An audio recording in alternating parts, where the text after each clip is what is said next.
우리가 일생을 사는 동안에 하나님의 소명을 받습니다. 하나님의 부르심.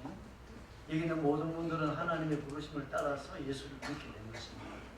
그래서 중생하고 그 하나님의 자녀가 되었죠. 예수 믿고 살아가는 동안에 또 하나님 우리를 부르십니다. 하나님의 육군으로. 오늘 임직 받으시는 우리 분들도 하나님의 부르심을 따라서 장로로, 권사로, 집사로 임직받게 되는 줄 믿습니다. 하나님이 나를 부르셨다. 이 소명의식 가지고 주님 앞에 충성을 다하는 그런 임직자들이 다 되시기를 주님의 이름으로 축원합니다. 오늘 본문의 말씀을 통해서 하나님의 일은 어떤 것인가, 하나님의 일꾼은 어떻게 일을 해야 되는가에 대해서 몇 가지 말씀을 드리겠습니다. 이스라엘 왕 사울이 다윗을 집요하게 추적하면서 죽이려고 했습니다. 결국 어쩔 수 없어서 다윗은 600여 명의 추종자를 데리고 블레셋 땅으로 넘어가게 되죠. 그래서 가드왕 아기스에게 망명을 요청합니다. 왜 살게 해달라. 아기스는 이 다윗 일행을 받아주고 시글락이라는 지역을 내줍니다. 여기서 머물고 살아라고. 한 1년 4개월 정도 살았을 때에 이 아기스 왕이 이스라엘과 전쟁을 시도합니다. 그때 다윗에게 당신도 같이 이 전쟁에 참전해달라 했습니다. 거절할 수 없죠. 그래서 600여 명의 용사를 데리고 이 전쟁에 참전하게 됩니다. 아벡이라는 곳에 거기서 군사가 집결이 되는데 거기서 블레셋 방백들이 다윗 일행을 보고 깜짝 놀랍니다. 이 사람이 왜 여기 와 있냐? 아기스 왕이 이 전쟁에 같이 함께 참전하기로 했다 했을 때 강력하게 반대를 했습니다. 비록 사울에게 쫓겨서 지금 여기 와 있지만 이 사람은 이스라엘 민족의 우상이다. 사울은 천천히고 다윗은 만만이라고 한 사람 아니냐. 이 전쟁통에 이 사람이 사울 쪽으로 또 이스라엘 편이 되면 어떻게 감당하겠느냐. 왕이 아무리 설득해도 믿을 수 있다고 해도 용납되지 않았습니다. 결국 왕도 이 방백들의 의견을 끄지 못하고 다윗에게 미안하다고 사과하고 돌아가라고 돌려보냅니다. 사흘 만에 이 다윗은 하나님이 다윗을 보호하신 것이죠. 그렇게 싸웠다면 다윗은 이스라엘 왕으로서 이 일을 감당하기 어렵습니다. 하나님은 이렇게 하나님의 사람들을 승리 가운데 보호하신 줄 믿습니다. 사흘 만에 시글락으로 돌아왔는데 정말 처참한 광경을 봤습니다. 다 불타버리고 처자식들은 다 끌려가 버렸습니다. 아말렉 족속이 쳐들어와서 사람들 다 끌고 가고 다 불태워버리고 가버렸습니다. 오늘 본문에 있는 대로 이 600여 명의 사람들, 다윗과 600명의 사람들은 울 기력이 없도록 소리 높여 울었습니다. 너무나 절망적인 상황에서 울 기력이 없도록 울다가 비로소 정신이 좀 차려지니까 이 600명이 돌을 들고 다윗을 치고 있어요. 다윗이 무슨 잘못이 있습니까? 이 아기스 왕이 전쟁 치러가는데 앞장서라 하는데 어떻게 거절할 수 있겠습니까? 그런데 이 가족들이 다 끌려가고 자기들에게 이런 어려움을 당하니까 이제 다윗을 향해 돌을 치려고 한 거죠. 여러분, 하나님의 일을 하다 보면 나와 함께 일하는 사람들, 내 곁에 있는 사람들이 큰 힘이 됩니다. 도움이 됩니다. 그러나 바로 그들이 내 마음에 상처를 주고 내가 일하고자 하는 나에게 힘 빠지게 만들고 돌을 칠 수 있습니다. 우리가 주님의 일을 하다가 내가 넘어지고 갈등하고 번민하게 되는 것은 믿지 않는 가족 때문이 아닙니다. 불신자들 때문에 힘을 잃는 게 아닙니다. 같이 일하던 사람들, 옆에 함께한 동료들로 말미암아 힘을 잃어버릴 수 있어요. 이것이 바로 하나님의 일입니다. 이것을 기억해야 되는 거죠. 모세도 마찬가지입니다. 이스라엘 민족을 애굽에서 해방시켜 나왔는데 광야에서 위험한 상황이 되니까 모세를 향해서 돌을 들었습니다. 그들이 먹고 싶은 것, 그들이 뭔가 부족한 게 있을 때마다 모세를 원망하고 불평했습니다. 모세가 뭘 잘못했습니까? 이것이 하나님의 일입니다. 하나님을 하다 보면 결국은 내 곁에 있는 사람들 또 나의 은혜를 입은 사람들이 나를 공격할 수 있고 상처를 줄 수 있고 돌 던질 수 있습니다. 이럴 때 어떻게 해야 되죠? 그 사람들하고 싸우면 안 되는 거예요. 모세가 이스라엘 민족하고 싸웠습니까? 안 싸웠습니다. 다윗도 그들과 싸우지 않았어요. 바울도 그를 떠나고 배신하는 사람이 있었지만 그들과 싸우지 않았어요. 하나님의 일꾼은 하나님의 일을 하다가 나에게 돌을 던지는 사람, 그 사람하고 싸우면 안 됩니다. 싸우지 말아야 됩니다. 어떻게 해야 되죠? 하나님 바라보고 힘을 얻어야 됩니다. 용기를 회복시켜야 됩니다. 오늘 다윗도 그렇게 했죠. 다윗이 크게 다급했죠. 얼마나 당황스럽겠어요. 크게 다급하였으나 그의 하나님 여호와를 힘입고 용기를 얻었더라. 하나님 용기를 힘입고 일하는 것입니다. 사람의 지지를 받고 일하는 게 하나님의 일꾼이 아니에요. 함께 격려해준 사람 많으면 감사한 일이고 모든 사람이 나를 배치하고 반대할지라도 하나님 바라보고 하나님께 힘을 얻고 용기 얻어서 그 일을 하는 것이 하나님의 일꾼입니다. 다윗이 기도했죠. 하나님, 내가 출국해서 잡을 수 있을까요? 묻습니다. 다윗은 일을 놓치지 않았어요. 하나님의 일꾼은 나를 반대하고 공격하는 사람하고 싸우라고 부름받은 게 아니죠. 직분을 받은 게 사람하고 씨름하라고 준 게 아닙니다. 우리의 씨름 해로가 여기 아니라고 했습니다. 분명히 하나님의 일을 위해서 직분을 받았어요. 그 일을 해야죠. 일을 놓치지 말아야 됩니다. 근데 많은 사람들이 주님의 일을 하다가 사람 때문에 상처받고 또 목사님 몰라주고 이렇게 하면 내가 일을 할 필요가 뭐 있냐 이렇게 생각하죠. 일을 떠나버리고 직분을 놓아버리고 합니다. 여기서는 성숙한 하나님의 일꾼이 아닙니다. 하나님의 일꾼은 반대하는 사람이 될지라도 나를 향해 돌을 던진다 할지라도 내가 받은 소명은 하나님의 일입니다. 이스라엘 민족을 보호하고 이끄는 것이 다윗이 주어진 직분입니다. 다윗은 그걸 놓치지 않았죠. 모세도 놓치지 않았어요. 돌을 들고 치려고 죽이려 한 사람에게 하나님이 이들을 다 썰어버리려고 할 때 하나님 이들을 구해주지 살려주지 않으면 내 이름 지워달라고. 이를 놓치 자기의 사명의 본질을 놓치지 않았죠. 그 사람이 진정한 일꾼입니다. 다윗은 하나님의 은혜를 힘입고 용기를 회복되자 다윗은 기도했습니다. 하나님, 추격하면 잡을 수 있을까요? 자기 동족을 살려내는 게 자기 사명 아닙니까? 하나님께서 추격해라. 잡을 수 있다. 다윗이 출발합니다. 본문에 보니까 600여 명이 함께 따라갔어요. 그때 추격할 때 따라간 사람들이 600명이 누굽니까? 조금 전에 돌 들고 친 사람들입니다. 하나님의 일은요, 내 마음에 드는 사람하고 하는 게 아닙니다. 나하고 호흡 잘 맞는 사람하고 하는 게 아닙니다. 조금 전에 나에게 돌을 치고 나를 비난하고 나를 헐뜯던 그 사람과도 함께 손잡고 일을 해야 됩니다. 하나님의 영광을 위해서, 하나님의 일을 위해서 이 600명과 함께 아말렉에게서 동족을 구원하기 위해서 가는 다윗의 모습이 하나님의 일꾼의 모습입니다. 내 마음에 맞는 사람들과 나 일해야 돼. 저 사람은 일하기 싫어. 그건 하나님의 일꾼이 아닙니다. 하나님의 일은 그렇게 하는 게 아닙니다. 만약에 우리가 주님의 일을 하면서 교회를 생기면서 나는 내 마음에 드는 사람들과만 할 거야. 일은 할 수 있습니다. 일은 될 수 있습니다. 그러나 결코 이 교회는 건강한 공동체가 될 수 없어요. 끼리끼리 마음에 드는 사람끼리 모여서 일하면 일은 뭐 대단한 성과를 이룰 수 있을지 몰라도 교회 전체의 모습은 결코 하나님의 공동체가 될 수가 없습니다.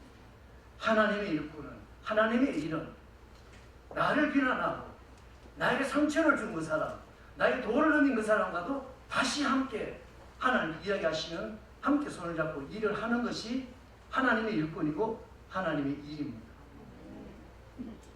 24km쯤 추격했을 때 나고자들이 생겼습니다. 부솔 시내까지 왔을 때, 한 24km 정도 왔을 때 600명이니까 200명이 도저히 피곤하여 지쳐서 갈 수가 없었어요. 다윗은 너희들 여기 머물러라. 돌아가지 말고 여기서 우리를 싸우고 올 테니까 기다리라고 했습니다. 그리고 400명 데리고 가서 전쟁을 치고 400명으로 말미암아 아말렉에게서 완전하게 승리를 거두고 모든 사람을 찾았습니다. 여러분, 주님이 일할 때 600명이 갔는데 400명 될 수 있습니다. 그때 힘을 잃으면 안 됩니다. 200명 빠져버리면 우리 어떻게 되냐? 아닙니다. 하나님의 일은 하나님의 능력으로 하는 줄 믿으시기 바랍니다. 600명 붙여주면 감사한 것이고 6,000명 붙여주면 감사한 것입니다. 근데 6,000명이 어느 날 갑자기 3,000명이 되고 6,000명이 어느 날 갑자기 60명이 될지라도 흔들림이 없어야 됩니다. 그것이 하나님의 능력을 의지하고 하는 거죠. 하나님이 도우시고 승리케 하시면 600명 가면 이기고 400명 가면 이길 수 없는 게 아닙니다. 그런데 우리가 주님이 하다 보면 뭔가 같이 함께 해야 될 사람들이 참여하지 않고 중간에 쓱 빠져버리고 하면 힘을 잃어버립니다. 힘을 잃어버리면 안 됩니다. 그 힘을 잃어버리면서 사람 보고 일하는 것입니다. 하나님의 일꾼은 하나님의 함께 하심과 하나님의 능력을 의지하고 일하는 것입니다. 그때 나고자가 새길 때 피곤하게 지쳐서 도저히 갈 수 없는 사람이 있을 때 배려해줘야 됩니다. 다윗은 여기서 기다리라고 했어요. 그리고 400명 데려가서 완벽한 승리를 거두고 모든 사람을 찾아서 전리품까지 많이 거두어서 돌아왔어요. 돌아올 때 지시합니다. 이 전리품을 600명이 다 똑같이 나누라고 했어요. 그러니 전쟁에 참전했던 400명이 항의합니다. 왜 그렇게 하냐? 처자식은 사람은 이들의 가족이 돌려보내고 전리품은 400명이 나눠야 되는 것이다. 그것이 맞는 말입니다. 전리품은 전쟁을 친 사람이 나누는 거 맞습니다. 근데 다윗은 그렇게 하지 말라고 했습니다. 이것이 교회입니다. 교회는 주식 회사가 아닙니다. 성과 받는 것이 아닙니다. 고난도 함께하고 함께 서로 짐을 지면서 영광도 함께 나누는 것입니다. 전쟁에 참전하기 위해서 600명이 출발했는데 그중 연약하여서 나고자가 숨겼습니다. 전쟁에 임하지 못했습니다. 다윗은 그 사람들과도 함께 그 영광을 나눈 것입니다. 너는 이 일할 때 안 했잖아. 못했잖아. 이러면서 이 전리품을 영광을 막든지 하는 것은 하나님의 일을 하는 방식이 아닙니다. 주식회사라면 어떤 기업이라면 그렇게 해야 되겠죠. 교회는 공동체입니다. 하나님의 나라입니다. 가족 공동체입니다. 그래서 강한 자는 약한 자의 약점을 담당해주고 실수하는 사람이 있으면 용납해주고 한때 뭔가 큰 사고를 쳤다 할지라도 언젠가 다시 그에게 기회도 주고 그러면서 함께 세워져 가는 것. 그것이 바로 하나님의 교회의 일이고 하나님의 일꾼들의 성숙한 일꾼들의 모습입니다. 바울과 바나바가 1차 선교여행 떠났습니다. 그리고 돌아온 후에 나중에 2차 선교여행 갈 때 교회를 돌아보러 갈 때 마가를 데려가기로 했어요. 그것 때문에 바울과 바나바가 크게 다투어서 깨지게 됩니다. 왜냐하면 마가 때문입니다. 1차 선교여행 때 마가가 같이 갔는데 마가가 중간에 이틀 안에 돌아와 버렸어요. 그 선교팀에 굉장히 큰 어려움이 있었겠죠. 근데 이번에 바나바가 또 데려가자 하니까 바울은 강력하게 반대해서 정말 바울이 바나바에게 그렇게 항의할 만한 입장이 아니죠. 스승 것 같고 그냥 선배와 같은데도 불구하고 바울은 안 된다고 했어요. 성경에 큰 차이입니다. 그 사람 데려가면 큰 해가 된다라고 말했어요. 그래서 결국 두 팀으로 나누어져서 바나바는 마가를 데려가고 바울은 실라를 데리고 가게 되죠. 하나님 편에서 볼 때는 두 팀이 생긴 것입니다. 나중에 바울이 이제 나이가 들어서 늙었을 때 디모데후서의 4장에서 고백하기를 편지하기를 마가를 내게 좀 데려오라. 그는 나에게 꼭 필요한 사람이다 말했습니다. He is very useful to me. 2차 선교여행 떠날 때 바나바와 싸우면서 깨지기까지 하면서 말했던 것은 마가는 안 된다. 이 사람 데려가면 사역에 큰 해가 된다고 걸림돌이 되는 사람이라고 말했는데 마가는 어떤 사람이 됐었죠? 바울의 노년에 나에게 필요한 사람이다. 큰 도움이 되는 사람이다. 매우 도움이 되는 사람이다. 나에게 꼭 좀 데려오라고 했습니다. 이것이 바로 주님의 교회입니다. 우리 어떤 일을 할 때 그 일을 하는 과정 속에서 사람을 섬기고 그 일을 하는 가운데 또 연약한 자가 더 강하게 되고 성숙하게 되어지고 일꾼이 세워지도록 일하는 것이 가장 훌륭한 일을 믿습니다. 그 일의 성과를 얻는 것도 중요하지만 그 일을 하는 가운데 서로 교제가 이루어지고 약한 자가 다시 한번 새롭게 강하게 되고 더 성숙하게 자라간다면 그 성과가 더 큰 성과인 줄 믿습니다. 오늘 인직받은 분들이 이 남서울중앙교회를 섬길 때 어떤 일을 맡아서 일하는 가운데 그 일을 하는 걸 통해서 성도들과 함께 더 깊은 교제를 나누게 돼요. 미숙한 자들이 더 온전하게 되어지고 약한 자들이 더 강한 자가 될 수 있다면 그것이 더 큰 성과인 줄 믿으시기 바랍니다. 이 전리품을 똑같이 나눠줌으로 말미암아 이 200명의 나오자들은 평생 나는 나오자다. 이 400명과는 분리될 수밖에 없는 그런 상황이었지만 그 영광을 똑같이 나눔으로 말미암아 이들의 자존감을 세워주고 한 공동체로 품어준 것이죠. 저는 분명히 믿기를 이들이 돌아가서 함께 생활하는 가운데 또다시 어떤 이스라엘 민족이 싸워야 될 일이 있든지 해야 될 일이 있었다면 이 200명이 나고했던 부솔 시내에서 머물러서 있었지만 전리품을 똑같이 받았던 이들이 가장 앞장서서 누구보다 더 많이 헌신했을 줄 믿습니다. 이 전쟁에서 얻은 게 뭡니까? 이랬던 사람 찾는 것도 많은 전리품 거둔 것도 성과였지만 이 600명의 공동체가 더욱더 단단한 공동체가 되고 200명이 정말 용사가 되도록 만든 것이야말로 더 큰 성과인 줄 믿습니다.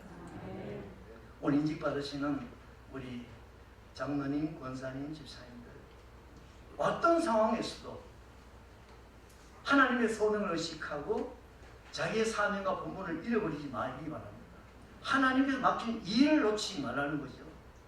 몰라주니까 사람들이 나에게 상처를 준다고 나 일 안에 직분을 버리고 그렇게 되지 않기를 바랍니다.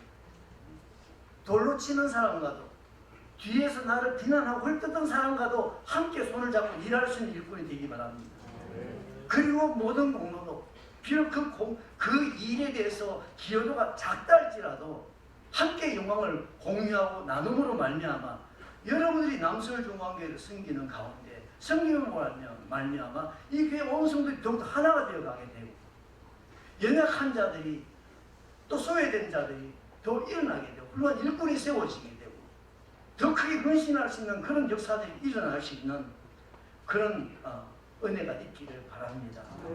성숙한 일꾼들이 되셔서 맡은 직분 잘 감당하심으로 여러분을 인하여서 남서울중앙교회가 더 든든해져가고 더 분위기도 달라져가고 여러분 하나님으로부터 잘했다 박수받고 칭찬 잘했다 칭찬받을 수 있는 그런 귀한 주님의 일꾼들 다 되시기를 주의 이름으로 축원합니다. 같이 한번 기도하겠습니다. 하나님 아버지, 하나님의 부르심을 따라서 귀한 직분을 받게 되었습니다. 하나님께서 은혜를 주셔서 다윗처럼 모세처럼 사람과 싸우지 않고 그 일을 놓치지 않고 그 사명을 놓치지 않고 끝까지 감당할 수 있도록 도와주시고 어떤 사람과도 함께 손을 잡고 일할 수 있는 성숙한 일꾼 되게 도와주시고 그 일을 하는 가운데 사람들을 더 품고 세워져 나감으로 말미암아 일을 잘하는 것이 아니라 교회가 든든히 세워져 가고 교회 공동체를 든든히 세우는 그런 주님의 일꾼들 다 되게 도와주시옵소서. 예수님 이름으로 기도드리옵나이다.